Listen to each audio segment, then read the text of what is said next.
Hello again! Ayan, dito naman po tayo sa kitchen. At alam nyo na kung anong ating gagawin. And also, nakita nyo ang ating mga ingredients. Ibig sabihin yan, isa lang. Ang ating traditional na adobo. Yan. So, ito po ating mga ingredients. Of course, nilagyan po natin siya ng luya para may extra flavor. Ayan na, ito pong ating main ingredients, pork. Medyo po nagkaka-swertihan ngayon. Medyo nakachamba po tayo ng mumurahing pork.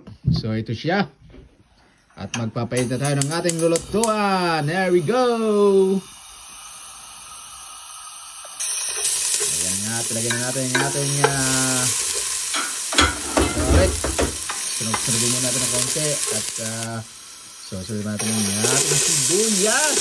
Here we go. Sibuyas na po, yan. Yan.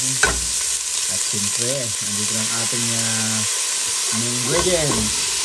Pork belly. Okay, saka na po tayo mag-diet at share Christmas. So, kaya po mga sarapan nila ngayon at paglamig, kailangan natin ng konting laman. Saka ng diet. At ito na ang kanyang mga ingredients. Ilalagyan natin ang kanyang bay lips. Yan na.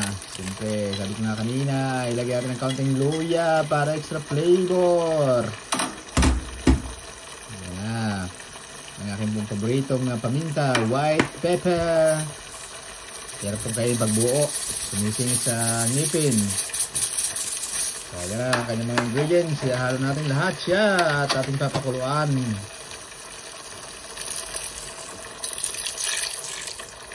Siyempre, yan po ang kanyang second ingredients at tuyo. Ayan na. Siyempre, meron po tayong dato puti.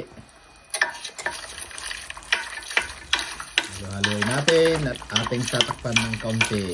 Ayan, malapit na po siyang maluto. Yummy, yummy soon. Ayan. Ito dyan. Ito na siya. Ibig sabihin yan, kain ka na. Ito. Next time po ay buto-buto naman. Siyempre, titikman natin. First bite. Thank you, Lord.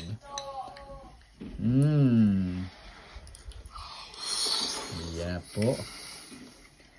Sarap. Sagad na naman ang kain ito. Thank you for watching. Bye!